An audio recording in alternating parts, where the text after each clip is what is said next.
Cheers, mate. Yeah, cheers, Starlo.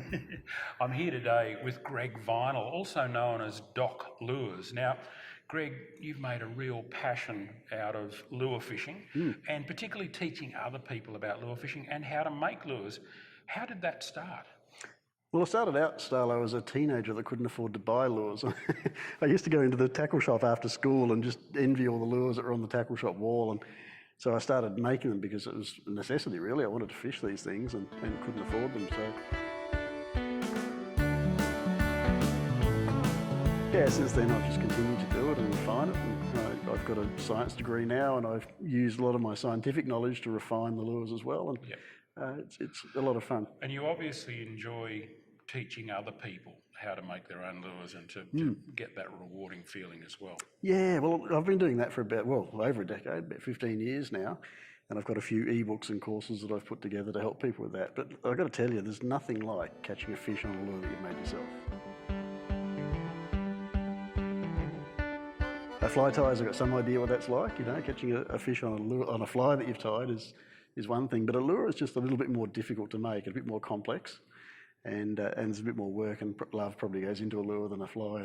They're not quite so disposable, perhaps. So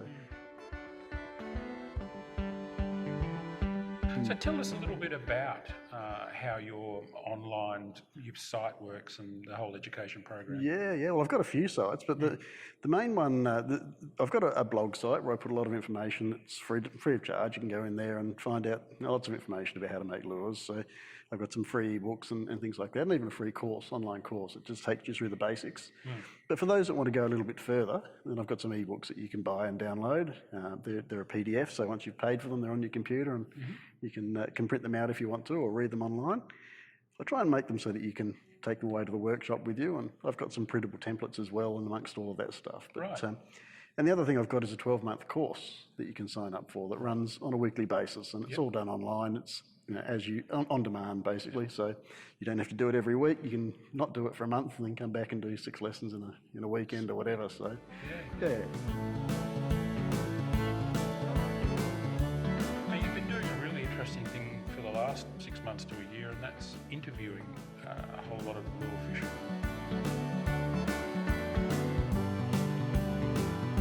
That's right. It's the Australian Lure Fishing Podcast, and I'm focusing just on lure fishermen. And the idea is to get some really good, seriously good fishermen on board who know a location, know a species really, really well, and just get some really good basic information on that location, that species that people can listen to and then put into action and improve their own fishing. So, and interestingly, all of the people that have been on the show have been so willing to give away information and share what they know, which is tremendous stuff. All right. What about as a 15-year-old boy or girl out there watching this?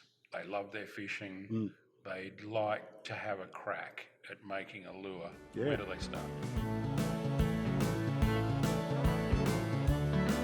You can make a lure with a sharp knife, a piece of sandpaper, a hand saw, and a pair of pliers. Yeah. Maybe a drill, electric drill if you've got one. And that's all you need. And 80% of the lures on the market could be made with that. You may not make a lot of them very fast, but if you're prepared to put in the time and learn how, you can do it.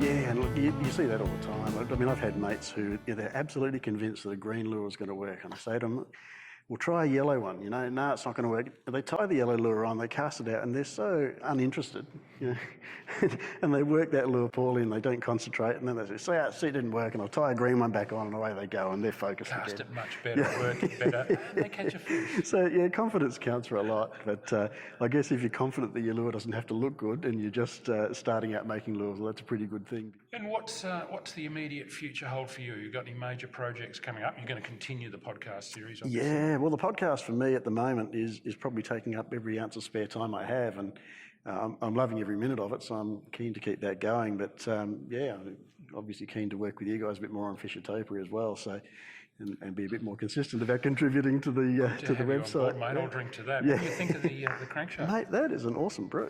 I haven't had this one before, so I'll definitely be having it again.